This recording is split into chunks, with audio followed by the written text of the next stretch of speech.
Hi guys, welcome to my channel Spidey blogs.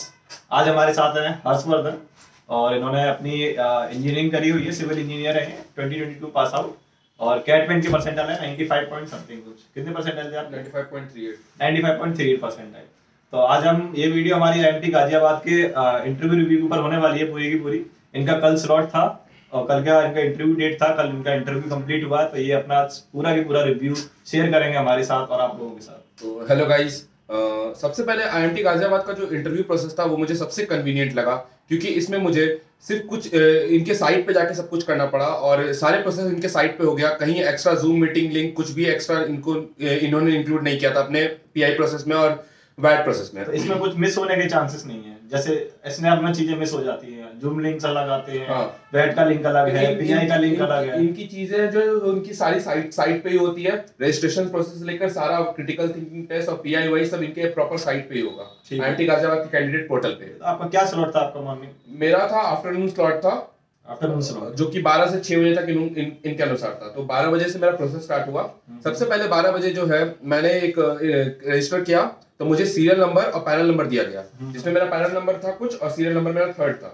मतलब मैं third interview था मेरा पैनल नंबर 8 में। ओके, तो जैसे आपका पैनल स्टार्टिंग में आपको अलॉट कर दिया गया था, तो स्टार्टिंग में क्या उन्होंने सीधे चालू कर दिया था या कुछ और भी प्रोसेस था? नहीं, सबसे पहले 12 से 1 के बीच में इन्होंने एक विंडो ओपन किया, जिसमें एक मीटिंग लिंक इन्होंने दिया। मीटिंग ज्वाइन करने पे मुझे पता चला कि वहां पे आईएमटी के सारे सेंटर जो है, आईएमटी गाजियाबाद, नागपुर, दुबई और हैदराबाद, इनके रिप्रेजेंटेटिव ने अपना अपना पीपीटी दिया, जिसमें इन्होंने अपने कॉलेज के बारे में बताया, एवरेज प्लेसमेंट वगैरह, क्या इनका कॉलेज का इंफ्रास्ट्रक्चर है, क्या इनका सब कुछ है उससे रिलेटेड, और फिर बच्चों के जो डाउट्स थे उनको क्लियर किया। इसके बाद 1 बजे से जो मेरा वैट का प्रोसेस था, वैट को इन्होंने क्रिटिकल थिंकिंग के नाम से बोला गया। अच्छा, मतलब वैट का नाम सारा प्रोसेस, मतलब चीजें वही थी, बस उन्होंने क्रिटिकल थिंकिंग टेस्ट दिया। क्रिटिकल थिंकिंग टेस्ट में एक मेरे को ऐसा क्वेश्चन और ऐसा टॉपिक दिया गया कि India sustainable development in India is merely a slogan. इसमें मुझे 500 वर्ड का वर्ड लिमिट था और हाफ एन आवर का टाइम लिमिट था। ऐसे लिखना था, मतलब काइंड ऑफ ऐसे लिखना था, या फिर आपको अपना व्यू पॉइंट देना था क्रिटिकल थिंकिंग करके। तो इसमें मैंने अराउंड 450 वर्ड में अपना क्रिटिकल थिंकिंग करके व्यू पॉइंट दिया और लास्ट में कंक्लूजन देके मैंने उसे सबमिट कर दिया। जिसके बाद हमें आधा घंटा का ब्रेक दिया गया। प्रॉपर ब्रेक कुछ मतलब नहीं, दे इटसेल्फ टोल्ड मी कि वो लंच ब्रेक आप जाके लंच कर सकते हैं। ठीक है, तो आधे घंटे के लिए आपको एकदम इनको फ्री छोड़ दिया, कुछ भी बीच में ऑनलाइन नहीं रहना इनको। इन्होंने अपना शट डाउन करके आराम से आधे घंटे लंच किया। 2 बजे से फिर उन्होंने 2 बजे से हम पीआई प्रोसेस स्टार्ट हुआ, जिसमें पीआई प्रोसेस में इन्होंने सीरियल नंबर वाइज सबके पीआई दिया। और मुझे ये जानकर बहुत अच्छा लगा कि इन्होंने पर्सनली कॉल किया मेरे पीआई होने से पहले, ताकि मुझे रिमाइंडर मिला और मेरा पीआई छूटे नहीं और जो बच्चे ऑफलाइन हो गए वो ऑनलाइन भी आ जाए।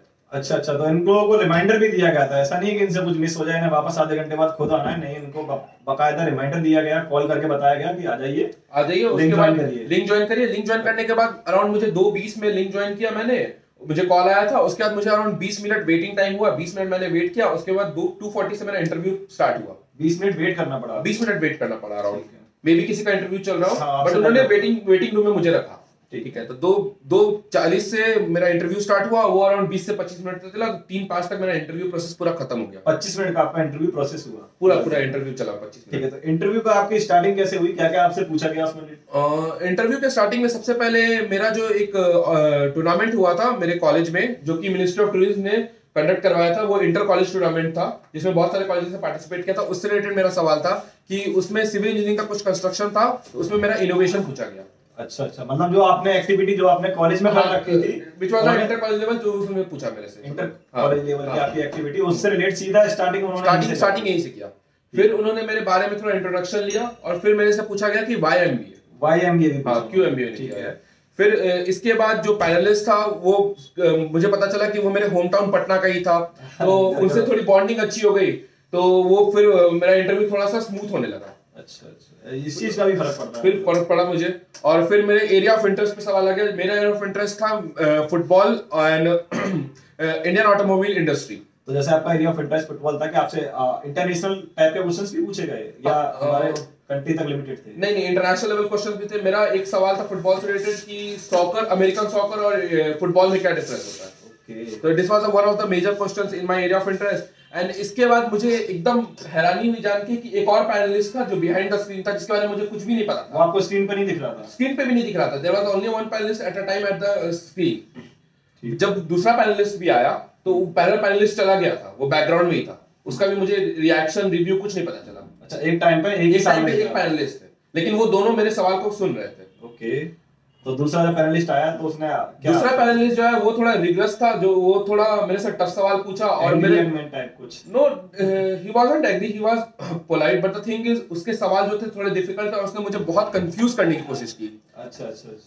तो जैसे क्या आते ही उन्होंने क्या क्वेश्चन किया? आते ही मेरे एरिया ऑफ इंटरेस्ट पे क्वेश्चन हुआ कि आते ही मेरे पे सबसे पहले जो मैंने सिविल इंजीनियरिंग की उस पे क्वेश्चन हुआ कि बिल्ट अप एरिया और सुपर बिल्ट अप एरिया में पार्किंग इंक्लूड होता है कि नहीं होता है। अच्छा, इनका आते ही उन्होंने इनसे डिग्री से रिलेटेड पूरा सवाल पूछा गया, ठीक है, जिसमें उन्होंने मुझे बहुत कंफ्यूज किया। मुझे इससे रिलेटेड टॉपिक नहीं पता था, मैं बहुत कंफ्यूज भी हुआ और उन्होंने बहुत प्रेशर बनाने की कोशिश की मेरे पे। ठीक है, उसके बाद ये आपका डिग्री से रिलेटेड उन्होंने पूछ लिया। उसके बाद एरिया ऑफ इंटरेस्ट पे सवाल आया, area of interest automobile industry पे सवाल आया। इसके बाद मैंने कुछ सवालों के जवाब दिए, कुछ में मैं अटका भी। इसके बाद उन्होंने लास्ट में मुझे बोला कि ठीक है, hope to see you in the college soon. Okay, मतलब एकदम खुश होके, हाँ, थोड़ा स्माइल करके उन्होंने बोला thank you Harshvardhan for the coming and hope to see you in the college soon. और फिर आपका इंटरव्यू खत्म हो गया? हाँ, इसके बाद मेरा इंटरव्यू खत्म हो गया। इसके बाद मुझे कोई फीडबैक फॉर्म भरना तो नहीं भरना पड़ा। उसके बाद आपने एग्जिट कर दिया और फिर आपका इंटरव्यू खत्म हो गया। तो गाइस, ये था हमारा पूरा की पूरा रिव्यू इंटरव्यू से रिलेटेड जो आईआईटी गाजियाबाद ने इनका लिया। इनसे जो जो क्वेश्चंस पूछे गए हमने आपको बताया। आपसे भी हो सकता है सिमिलर क्वेश्चंस पूछे जाए, हो सकता है थोड़े से डिफरेंट भी हो सकते हैं, पर मोस्टली हमने सारे ज्यादातर क्वेश्चंस कवर कर लिए जितने भी उन्होंने इनको पूछे गए थे इनके इंटरव्यू में। Thank you for watching this video guys. और भी जिस कॉलेज के आपको इंटरव्यू वीडियोस के रिव्यू चाहिए हो, आप हमें कमेंट सेक्शन में बता सकते हैं।